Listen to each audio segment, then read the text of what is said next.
Adam had everything: a life untouched by pain, a world untainted by sin, and a relationship with God so pure that he walked with him in the cool of the day. He ruled over creation, named every living creature, and lived in a paradise beyond imagination. Every need was met. Every desire was fulfilled. The world was perfect, and so was he. But in one moment, one act of disobedience, everything changed.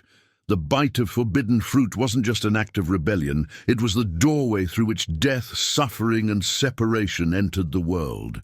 Have you ever made a choice so small, so seemingly insignificant, only to realize later that it altered the course of your life? The Garden of Eden, once a sanctuary of peace and life, became the place of mankind's greatest tragedy. Adam didn't just lose a home, he lost communion with God. He lost the innocence that once clothed him. He lost the ease of life, trading it for toil, struggle, and sorrow. And because of that one decision, the weight of sin fell upon every generation that followed. Have you ever believed that a small compromise wouldn't matter? That one step in the wrong direction couldn't possibly change everything? What if, like Adam, that single decision could echo through eternity? Adam opened his eyes to a world unlike anything we could ever imagine. He wasn't born like the rest of us.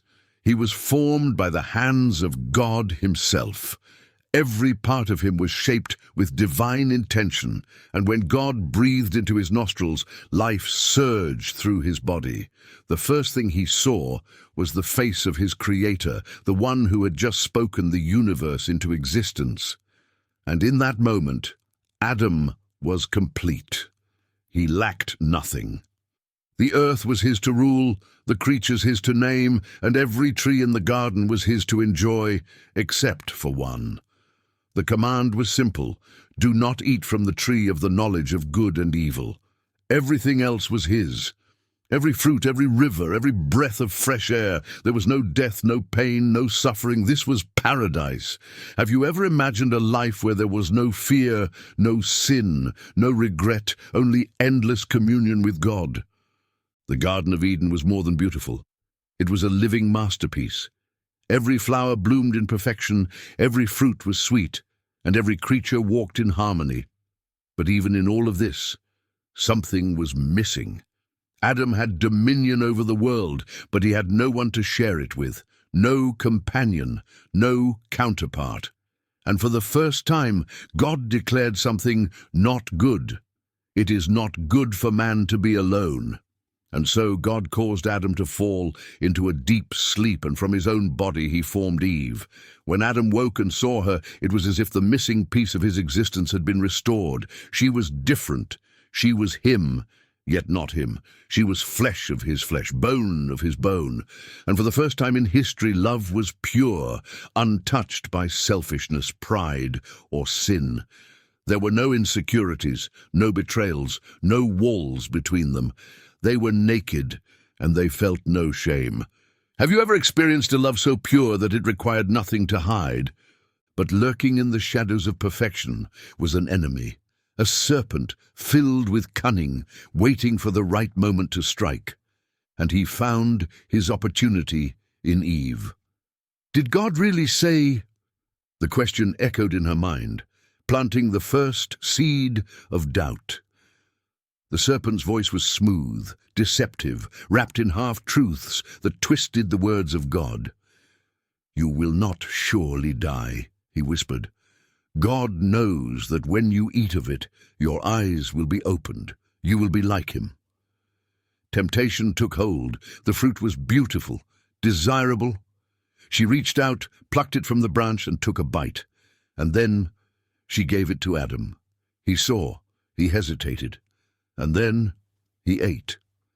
And in that moment everything changed. Their eyes were opened, but instead of gaining the wisdom they hoped for, all they saw was their nakedness. Shame wrapped around them like a suffocating force. Have you ever made a decision you thought would bring freedom, only to find yourself more trapped than ever before? They ran, they hid, they covered themselves with fig leaves, desperate to undo what had been done, but nothing could reverse it. And then they heard him. God was walking in the garden. The very sound that once brought them joy now filled them with dread. "Where are you?" His voice was not the voice of an angry tyrant, it was the call of a heartbroken father. Adam stepped forward, trembling. "I heard you in the garden, and I was afraid because I was naked, so I hid." And there it was, fear, the first evidence of a world broken by sin. And God asked the question that pierced through Adam's soul. "Who told you that you were naked?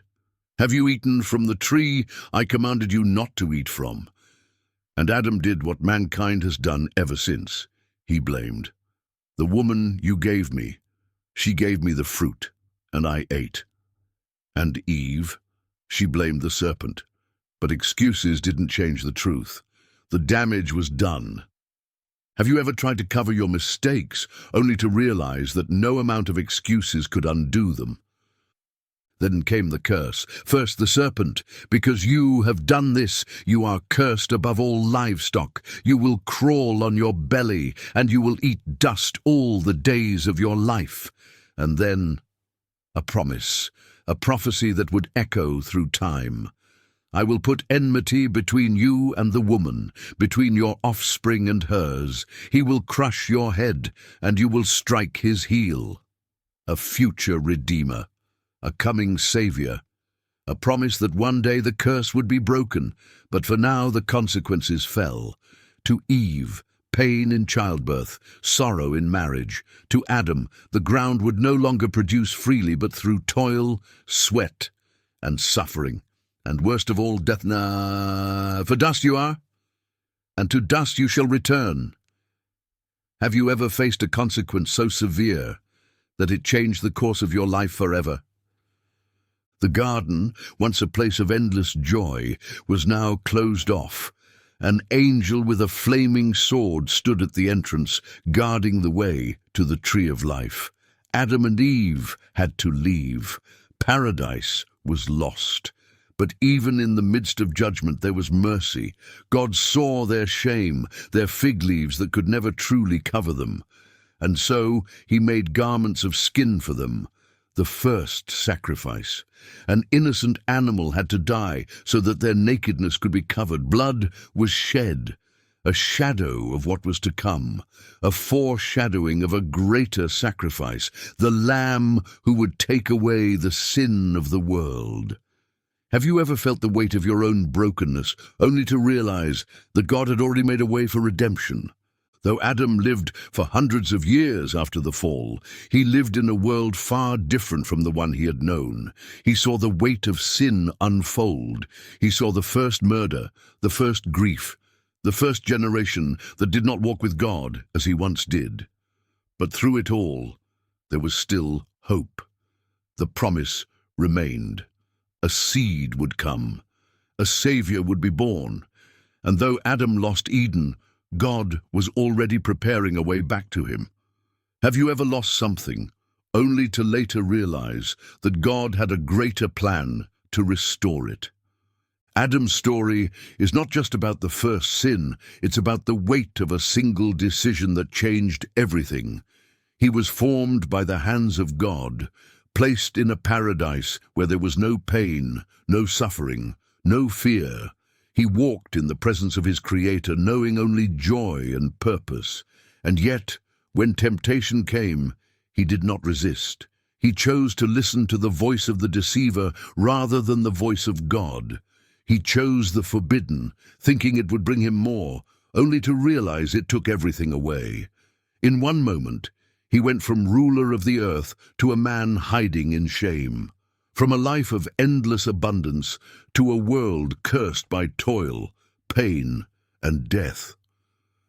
Have you ever made a choice that seemed small at the time, only to realize later that it changed everything?